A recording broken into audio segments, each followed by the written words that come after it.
எவ்வளவு கலைஞரை ரொம்ப ரசித்தீங்களோ அவ்வளவு வெறுக்க ஆரம்பிச்சிருக்கீங்க. அதனுடைய வெறுப்பின் வெளிப்பாடு திமுகவை திட்டணும்னு எப்ப பாரு நீங்க எல்லாத்துக்கும் கொண்டு போய் திமுகவே குறை சொல்றது என்ன ஒரு அப்படி இல்ல. நம்ம நீங்க வளர்ச்சின்னு சொல்றீங்கல்ல, அந்த வளர்ச்சி யாருக்கான வளர்ச்சியாக இருக்கு?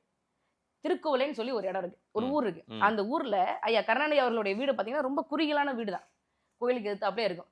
அதை பளிங்கு தர போட்டு அவர் பயன்படுத்திய பொருள்லாம் கண்ணாடி குவளைக்குள்ள பாதுகாத்து வச்சிருக்கேன். 5 முறை முதலமைச்சரா இருந்தவருக்கு அதாவது ஒண்ணு பண்ணலாம் இல்லைங்க, ஒரு அது அங்கீகாரம் பண்ணலாம். பக்கத்துல வந்து கொலப்பாடுன்னு ஒரு ஊர் இருக்குங்க, அங்க அரசு உயர்நிலை பள்ளி இருக்கு. ஐயா 1996ல இருந்து 2001 வரைக்கும் அவர் ஆட்சி காலத்துல கொலப்பாடு அரசு உயர்நிலை பள்ளி கட்டப்பட்டிருக்கு. அந்த அரசு பள்ளிக்குள்ள நேரம் மேல போய் பாத்தீங்க அப்படின்னா அங்க கருணாநிதி முகம் தெரியுது. கான்கிரீட் கீழே விழுந்துருச்சு, அந்த அளவுக்கு ஊழல் சந்தி சிரிக்குது. எப்ப விழுன்னு தெரியாது. ஆசிரியர்கள் புகார் சொல்றாங்க, எங்க உயிருக்கும் ஆபத்து இருக்கு, பிள்ளைகளோட உயிருக்கும் ஆபத்து இருக்கு, நீங்க ஏதாவது பண்ணுங்கன்னு சொல்றாங்க. என்ன பண்ணீங்க?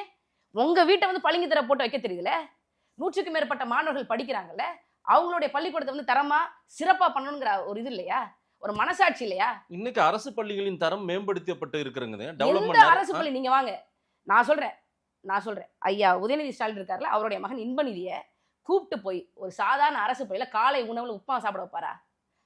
பண்ண முடியாது.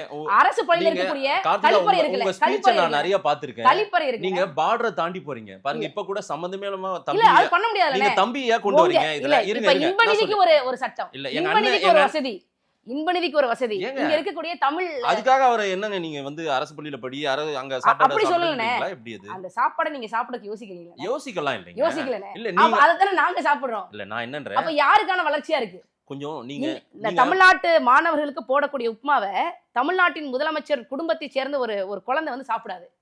ஆனா லட்சக்கணக்கான என் பிள்ளைகள் அதுதான் சாப்பிடுறோம். ஒரு தடவை ஒரு அரசு கழிப்பறைக்கு, அரசு பள்ளியில இருக்கக்கூடிய கழிப்பறைக்கு இன்பநிதி ஸ்டாலின் போயிட்டு வர சொல்லுங்க. தப்புங்க கார்த்திகா, நான் உங்களை பேட்டி கொடுத்ததே இதுதான். எக்ஸ்ட்ரீமா போறீங்க நீங்க. உங்க குழந்தையை பாதுகாக்கணும்னு நினைக்கிறீங்க. அதே மாதிரி கார்த்திகா நீங்க எஜுகேட்டட், நான் சொல்றேன், நாங்க இருக்கிறோம்.